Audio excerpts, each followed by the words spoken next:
A shattered CEO offers her last precious possession to a quiet mechanic, unaware he's a reclusive genius who can save her entire world. "You have nothing left, Ilara.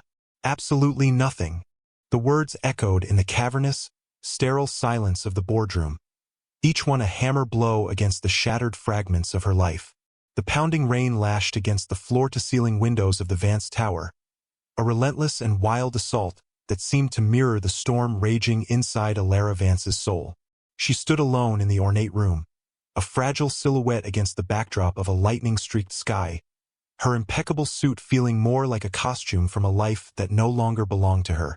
The polished marble floor reflected her pale, gaunt face. Julian Croft, her former partner and the architect of her ruin, had just delivered the final venomous strike, his voice dripping with a triumphant cruelty that made her stomach clench. He was the personification of a cold, transactional world, a world she had once mastered, but which had now devoured her whole.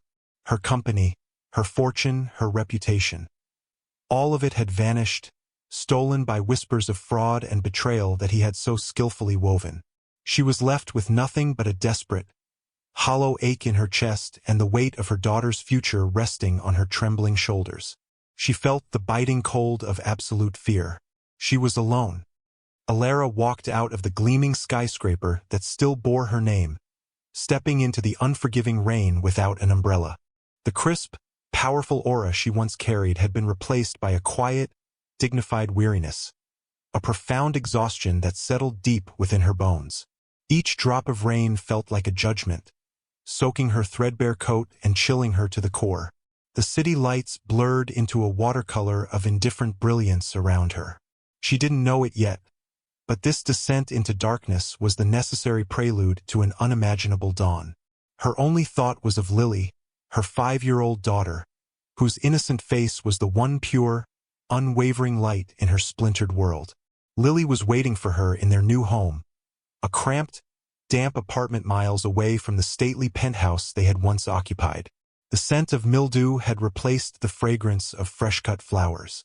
The sound of a leaky faucet had replaced the soft hush of central air. For Lily, she would endure this. She would find a way. Her resolve was a tiny, flickering light in the heavy fog of her despair. She would not falter. Days bled into a weary, monotonous rhythm of searching for work, facing doors slammed shut by the scandal that clung to her like a shroud. Her savings dwindled with terrifying speed, each dollar spent on rent or Lily's cough medicine feeling like a piece of her own flesh being carved away. She sold her jewelry, her designer clothes, her art, each transaction a small death, a severing of another tie to the woman she used to be. Finally, all she had left was her grandmother's locket, a small golden heart she wore around her neck, and her aging sedan, the last vestige of her former mobility. It was in this car, on a particularly cold and rainy afternoon, with Lily shivering in the back seat from a rising fever, that her world ground to a complete and utter halt. The engine sputtered, coughed a plume of black smoke, and died with a final, shuddering groan on a desolate side street. Total silence descended, broken only by the relentless hammering of the rain and Lily's soft, troubled whimpers. A desperate sob caught in Ilara's throat. She was stranded. Through the rain-streaked windshield, she saw a single flickering light, the sign of a small, independent auto garage tucked away between two derelict buildings. It was a beacon in the storm. Gathering every last ounce of her strength, she wrapped Lily in a thin blanket, lifted her into her arms, and stepped out into the downpour. The wind was a physical force, pushing against her, but her steps were steady, fueled by a mother's desperate love. She pushed open the door to the garage, a soft click that seemed to echo in the sudden quiet. The air inside was warm and smelled of oil and metal, an oddly comforting scent. A tall, broad-shouldered man was working under the hood of a vintage car, the amber hue of a single work lamp casting his face in shadow. He looked up as she entered, and his eyes, she noted, were kind and unwavering. This was Marcus Thorne, though she had no way of knowing the profound role this quiet stranger was about to play in her life. His presence was calm. This was the moment, the sacred, unspoken turning point. Alara explained her situation, her voice trembling slightly but laced with a dignified resolve. Marcus listened, his gaze gentle, shifting from her pale, soaked face to the small, feverish child in her arms. He didn't say much, but his quiet attention felt more sincere than any words of pity she had heard. He towed her car into the bay and began his diagnosis, his movements efficient and sure. The news, when it came, was another blow. The alternator was gone, the battery destroyed. The cost of the repair was modest, but to Alara, it was a mountain she could not possibly climb. Her heart thudded wildly in her chest. She opened her worn purse, the contents a stark testament to her poverty. A few crumpled bills, a grocery receipt, a single coin. It was not enough. The shame was an unbearable physical weight. She was about to admit defeat when her fingers brushed against the cool metal of the locket beneath her blouse. It was the last piece of her history, a sacred link to a past filled with love and security. Without a second thought, driven by the pure, selfless instinct to protect her child, she unclasped it. The gold shimmered in the dim light. She held it out to him. "I don't have enough," she confessed, her voice a raw whisper. "But this is from my grandmother. Solid gold. It's worth far more than the parts and labor. Please take it. I just need to get my daughter home." Marcus froze. He looked from the ornate locket resting in her palm to the unflinching sincerity in her glistening eyes. He saw not a transaction, but a profound sacrifice. In a world that had taught him to see only greed and calculation, this woman's selfless act was a seismic shock to his guarded heart.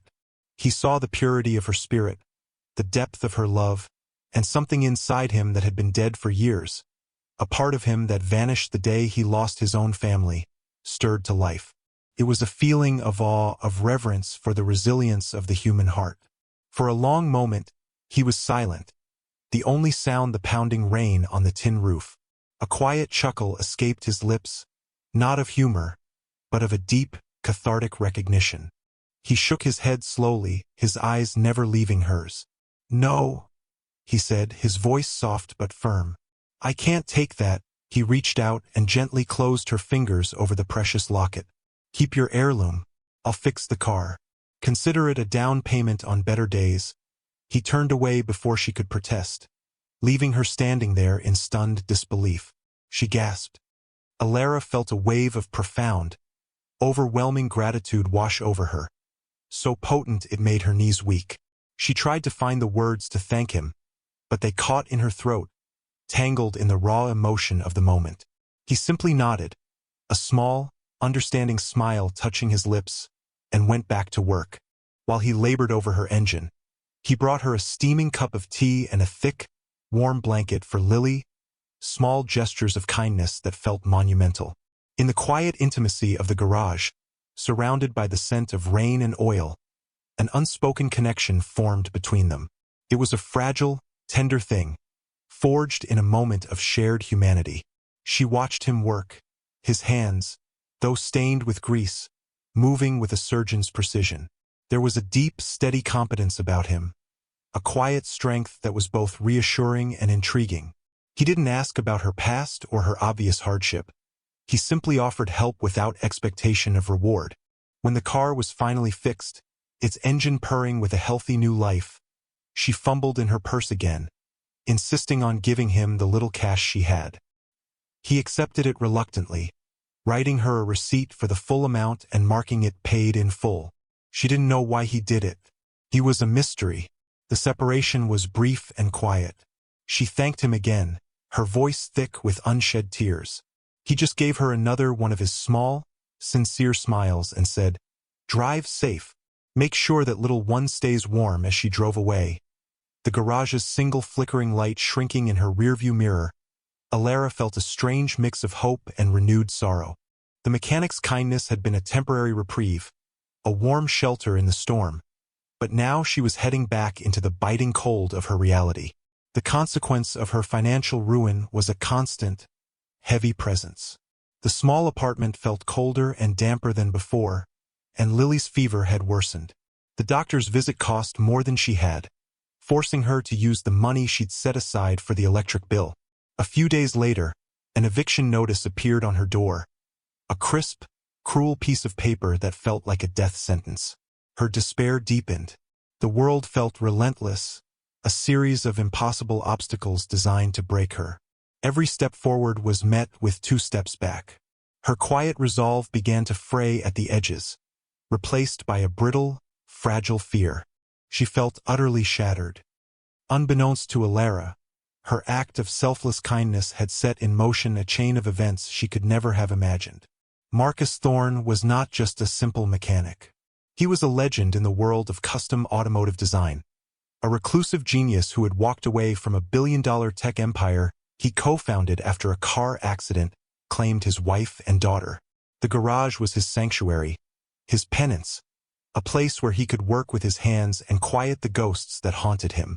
For 10 years, his heart had been a locked room, filled with unbearable grief and a cynical view of a world that had taken everything from him. Alara's pure, unwavering sacrifice, her willingness to give up her last sacred treasure for her child, had been the key that unlocked it. He saw in her the same profound love he had felt for his own family, a love he thought had vanished from the earth. It reawakened his purpose. That night, he looked at the receipt he had written for her, at the name Alara Vance. A quick search online revealed the whole tragic story. The corporate takedown, the public humiliation, the loss of her empire. His jaw clenched. He recognized the name of her former partner, Julian Croft, a man known in elite circles for his predatory, soulless tactics. A cold, protective anger surged through him. He knew he had to act. His intervention began quietly, a series of anonymous acts of kindness. He used an untraceable account to pay off the balance of Lily's medical bills. He sent a specialized heating technician to her building, posing as a city inspector, to fix the apartment's ancient, broken system under the guise of a mandatory upgrade. When he saw the eviction notice during one of his discreet drives past her building, he made a single, commanding phone call to a real estate magnate he knew, purchasing the entire building outright through a shell corporation. He then had a new lease delivered to Alara's door from a fictitious new management company, one with a rent so low it was barely symbolic. Alara, bewildered by this string of small miracles, attributed it to bureaucratic error or sheer luck. She had no idea a hidden savior was watching over her, carefully mending the tears in the fabric of her life from the shadows. Marcus found a strange, cathartic joy in these secret interventions. Protecting her and her daughter gave him a sense of purpose he hadn't felt in a decade. It was a way of honoring the family he had lost by safeguarding this small, fragile one he had found. His grief began to transform into a quiet, unwavering resolve to see her safe. He was healing. Their reconnection happened by chance, or perhaps by a design orchestrated by fate. Alara, feeling a sliver of stability for the first time in months, had taken Lily to a small, quiet park. She was pushing her on the swings when she heard a familiar, gentle voice. "Looks like her fever is gone." She turned to see Marcus standing there, out of his work clothes, looking both different and exactly the same. The quiet strength was still there, but now she could see the deep, haunted sadness in his eyes more clearly. A soft hush fell between them, comfortable and immediate. He explained he often came to this park. It was near his home. They sat on a bench watching Lily play and began to talk. The conversation started with small things but soon drifted into deeper, more profound territory. They found themselves in a quiet, safe space, the golden glow of the late afternoon sun filtering through the trees. It was here, in this moment of peace, that the confessions began. Alara, feeling an undeniable sense of trust, found herself sharing the story of her husband's death from a sudden illness years ago, the raw, unspoken grief she had carried alone while building her empire. She spoke of her shattered dreams and the crushing weight of failing as a provider for her daughter. Her voice cracked. He just listened. Marcus listened with an unwavering, steady gaze that made her feel truly seen, as if he were looking directly into the most wounded parts of her soul. He didn't offer platitudes or easy reassurances. Instead, when she finished, he simply nodded and said, "Grief is a heavy blanket to carry alone." Then, he shared his own tragedy. He spoke of his wife, Sarah, and his daughter, Maya, and the rainy night a drunk driver had stolen them from him. His voice was low and filled with a tender, sacred sorrow as he described the life they had built and the cavernous emptiness they had left behind. He told her how he had walked away from the world of wealth and power because it all felt meaningless without them, how he'd found a semblance of peace in the honest, tangible work of fixing things that were broken. As he spoke, Elara understood the source of his quiet kindness, the deep well of pain from which his empathy sprang. They were two souls bonded by a shared, unbearable loss. A single tear traced a path down her cheek, not for her own pain, but for his. He reached out, not to wipe it away, but to place a gentle, comforting hand on her shoulder. The contact was brief, but it sent a jolt of warmth and connection through her. It was a promise. You are not alone. Their bond deepened over the following weeks. They met in the park, shared simple meals of leftovers in her small, warm apartment, and talked for hours. He was wonderful with Lily, who adored him instantly. He would bring her small, thoughtful gifts, a polished stone, a curious-looking gear from the shop, a worn copy of his own daughter's favorite storybook. He never spoke of his wealth or his past life beyond the tragedy. He presented himself simply as Marcus, the mechanic. To Elara, his presence was a lifeline. He was rebuilding her world one quiet conversation, one shared smile at a time. He helped her draft a new business plan for a small consulting firm she wanted to start, one built on ethical principles, a direct repudiation of the world Julian had created. He saw the brilliant, commanding mind that had been buried beneath the rubble of her defeat and gently encouraged it back into the light. For the first time since her fall, Elara felt a spark of hope, a belief that she could build something new and pure from the ashes of her old life. She was falling in love with his gentle, selfless spirit, just as he was falling in love with her unwavering resilience. Their love was a quiet, tender thing, growing in the shared soil of their grief. They were healing together. The climax arrived unexpectedly, a sudden and violent storm after a period of calm. A local charity, one Elara had been a major patron of in her former life, was holding its annual fundraising gala. Feeling a renewed sense of confidence, she decided to attend, hoping to network and begin her professional re-entry. She wore a simple, elegant dress she'd bought from a second-hand store, a far cry from her former designer gowns, but she held her head high with a dignified grace. The event was held in an ornate, cavernous ballroom, filled with the gleaming, polished elite of the city. First, it went well. People were kind, if a bit distant, but then, she saw him, Julian Croft, standing with a group of investors, his face contorting into a cruel smirk when he saw her. He made his way toward her, a predator closing in on his prey. The public humiliation was about to begin. He cornered her near the silent auction tables, his voice loud enough for everyone nearby to hear. Well, Elara, I'm surprised to see you here. I thought you'd be sorting coupons. Are you here to serve the appetizers?" His words were sharp, designed to splinter her composure. A hush fell over the nearby guests. They watched, a captivated audience to her degradation. She froze. Elara remained dignified, her back straight and her expression steady, but inside, she was trembling. Her heart pounded in her chest, a desperate, trapped bird. "I'm here to support a cause I believe in, Julian," she said, her voice quiet but firm. He laughed, a short, barking sound devoid of humor. "Support it with what? You have nothing. You are nothing. A washed-up CEO living on scraps. Everyone here knows it. You do not belong in this world anymore." He leaned in closer, his voice dropping to a venomous hiss. "Go home to your pathetic little apartment before you embarrass yourself further." The cruelty was unbearable. The eyes of the crowd felt like a physical weight, pressing down on her. She felt every ounce of her newfound hope begin to drain away, leaving behind that familiar, hollow ache. She was about to turn and flee when a calm, commanding voice cut through the tension. "She belongs anywhere she wants to be." Everyone turned. A man stood at the edge of the crowd, his presence so powerful it seemed to suck all the air from the room. He was dressed in an impeccable, custom-tailored suit that spoke of understated but immense wealth. It was Marcus, but it was a Marcus she had never seen before. Not the grease-stained mechanic, but a man who radiated an aura of absolute, commanding authority. He walked toward them, his steps unhurried, his unwavering gaze locked on Julian. The crowd parted for him as if by instinct. A wave of confused whispers rippled through the room. They recognized him. This was Marcus Thorne, the ghost of the tech world, the legendary genius who had vanished a decade ago, a man whose net worth was rumored to dwarf that of everyone in the room combined. Julian's smug expression faltered, replaced by disbelief and a flicker of fear.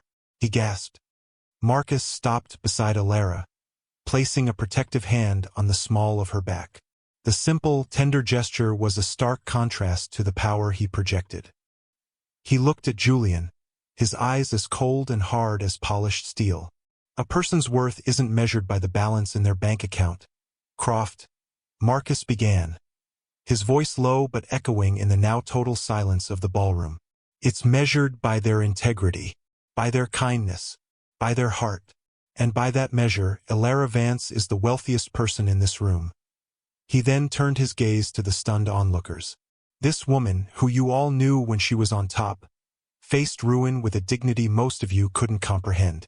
I know this because when she had nothing, when she was desperate and her child was sick, she offered me the last valuable thing she owned, a family heirloom, as payment to fix her car. She offered a piece of her soul without a moment's hesitation. He paused, letting the weight of his words sink in. That is character. Something a man like Julian Croft wouldn't recognize. He turned back to Julian, his voice dropping even lower. And as for her company, I've had my forensic accounting team looking into the Vance Industries takeover. Your fraud was as clumsy as it is despicable. Expect a call from the authorities. And from my lawyers, he had revealed everything. The power dynamic in the room shifted with seismic force. Julian was shattered, his face pale and his composure completely gone. He stammered, unable to form a coherent sentence, before turning and practically fleeing the ballroom. The crowd stared, speechless. Marcus ignored them, his attention focused solely on Alara. Her eyes were wide, glistening with tears of disbelief and a dawning, profound understanding. He had been her anonymous benefactor, her hidden savior. He leaned in, his voice for her alone, a raw and tender whisper. I'm sorry I didn't tell you everything. I just wanted to fix what was broken. In that moment, surrounded by the ornate splendor of a world she had lost, she realized she had found something infinitely more valuable. He had not just defended her. He had seen her, truly seen her, and loved her for the pure, selfless woman she was at her core. She finally understood. Later that night, in the quiet safety of her apartment, after Lily was asleep, the final confession came. I lost everything, she cried, the last of her pain and fear pouring out in a cathartic release. He gently took her face in his hands, his touch a steady anchor in the storm. No, you didn't, he said, his voice thick with undeniable emotion. You still have her. You still have your heart. And now, he added, his thumb brushing away a tear, you have me. He closed the distance between them, and their kiss was a tender, sacred promise of a new beginning. A love story built not on wealth or power, but on a shared foundation of resilience, kindness, and redemption. All was right. 1 year later, the golden glow of an autumn afternoon filled a stately but warm living room, the windows overlooking a sprawling garden. Laughter echoed through the house.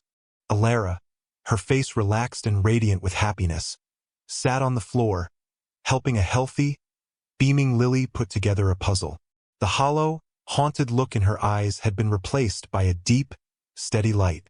She was the co-founder and CEO of a new, thriving tech firm, one she had built with Marcus, a company celebrated for its innovative technology and its radically ethical business practices. Marcus entered the room, carrying a tray with 3 cups of hot tea. He was no longer hiding from the world.